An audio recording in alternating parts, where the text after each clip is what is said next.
Order. Dr. David Clark.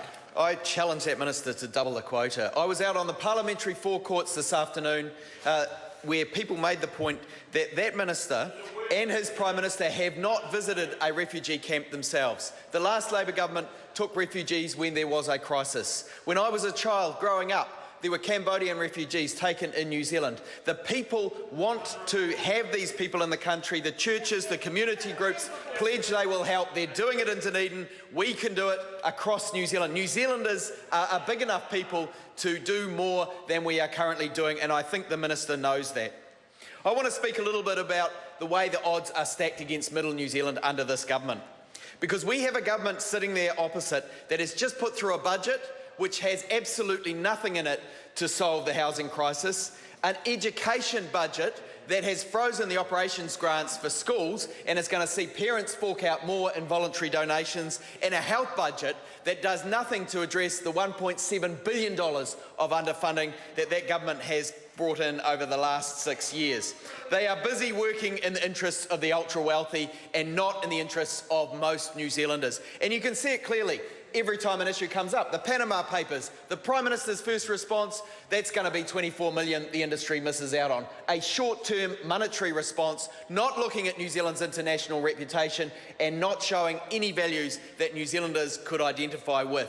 We see it with the Sky City deal, done behind closed doors with big corporates. We see it with the housing speculators. This government's done nothing to curb housing speculation. It's because they are more interested in the interests of the ultra-wealthy than the interests of Middle New Zealand. And when an issue does arise that hits Middle New Zealand in the pocket, they run a mile, Mr. Speaker.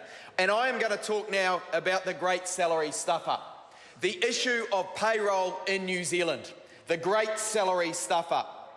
It is not the cock-up that catches out a government, Minister, it is the cover-up. And that is what I want to say to the Minister today, because this government has covered up something that has been going on since 2009, unchecked in this country. They did a review of the Holidays Act back then. They found that there were some inadequacies in the Act. They changed the law, and it has only made it worse. And then they buried the issue. And since that time, Mr. Speaker, the government's estimate says that up to $2.2 billion in debt, up to $2.2 billion in debt has accrued to employers because this government has failed to address this payroll issue. And that is not just a matter of that big figure, Mr. Speaker. This is an issue affecting Middle New Zealand. The government says that up to 763,000 New Zealanders, may have been underpaid for the last 6 years. That is 1 in 3 working people in New Zealand who may not have been paid correctly. And people don't know it yet.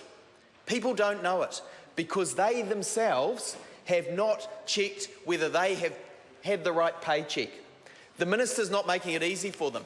He is not releasing the list of payroll providers who are carrying people on their books who have not been paid correctly. And most employers don't know they've done it. Employers, in my experience, act in good faith. They want a clear set of rules and they want to do what is right by their employees. They don't want to shortchange them. They are doing what their payroll suggests. They're following the automatic settings. They're doing what they think is right. And this government has failed in its oversight of payroll in New Zealand and allowed that liability to grow. It has been covering up this issue for the last 6 years and allowing those New Zealanders to be underpaid for all of this time. MB estimates that most people affected are missing out by between $250 and $500 a year, Mr. Speaker. That adds up over time. Over 6 years, that means some people will have been underpaid by $3,000 and they do not know it yet. The government's low-end estimate, actually, is nearly 200,000 people have been underpaid.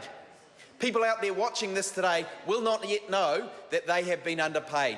The government should release the list of those companies who are carrying people who have been underpaid, and if they're not going to do that, we will release a list on this side of the House in due course, because we cannot let this continue. This government's cover-up is going to cost them. When an issue comes up that affects Middle New Zealand, they do not stand up and make sure that Middle New Zealand is looked out for. They have not looked to correct this issue. They've put employers in a different position. They are underpaying employees in New Zealand, and this is to the tune of billions of dollars. The minister needs to take some accountability.